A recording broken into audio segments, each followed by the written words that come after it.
मिरजेत साहित्यरत्न लोकशाहीर अण्णाभाऊ साठे जयंती महोत्सव समितीतर्फे अण्णाभाऊंची 104वी जयंती मोठ्या उत्साहात साजरी।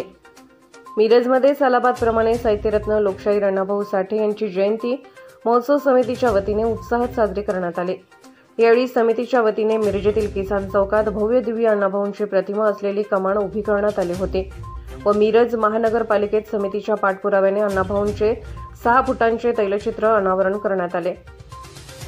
हे तैलचित्र प्रसिद्ध आर्टिस्ट ज्ञानेश फाळके यांनी अतिशय सुरेख पद्धतीने रेखाटले आहे व याच तैलचित्राचे छायाचित्र मिरजेतील किसान चौकात उभं करण्यात आलेल्या कमानेवर लावले होते।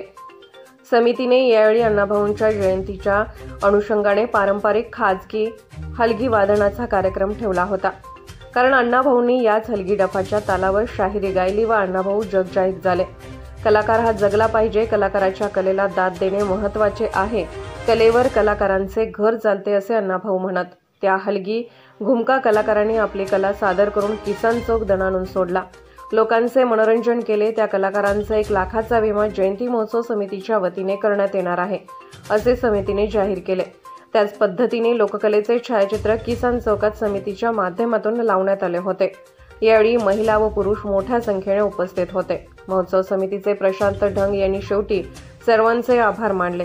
त्यावेळी उपस्थित समितीचे पदाधिकारी उमाजी लोंढे, गणेश वायदंडे, वैभव लोंढे, श्रीकांत लोखंडे, राहुल वायदंडे, हर्षल मोरे व अन्य पदाधिकारी व कार्यकर्ते उपस्थित होते।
आज दिनांक 1 ऑगस्ट 2024 रोजी जगविख्यात साहित्यरत्न लोकशाहीर डॉक्टर अण्णाभाऊ साठे यांच्या तैलचित्राचे सांगली मिरज कुपवाड महानगरपालिका विभागीय कार्यालय मिरज येथे अनावरण करण्यात आले। यावेळी प्रशासकीय अधिकाऱ्यांनी त्यांना मानवंदना दिली। तसेच शिवराज्य सफाई कर्मचारी सेना व साहित्यरत्न अण्णाभाऊ साठे जयंती महोत्सव समितीच्या वतीने अभिवादन करण्यात आले।